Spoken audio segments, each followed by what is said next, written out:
Ay, ayan na nga mga ka-warriors, dumating na ang aking package. Ay, pagkalagkit naman ng puwit na re. Ayan. Ayan rin namang ating in-order na package. Ayan rin na may gamit natin sa pagtitinda.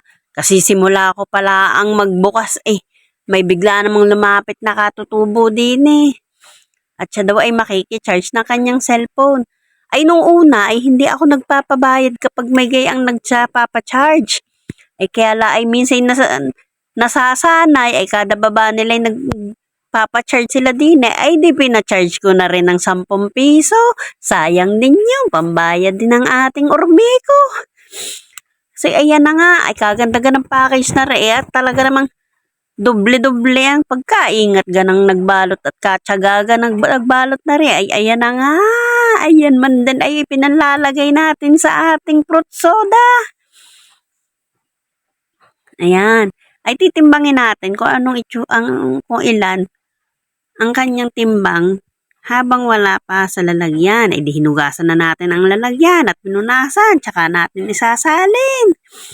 Tapos titingnan din natin kung ano ang pagkakaiba ng timbang niya pag nailagay na siya sa lalagyan.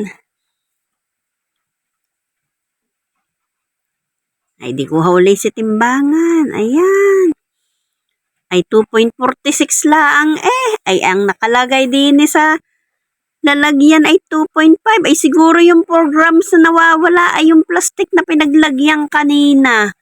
Ay talaga nga naman.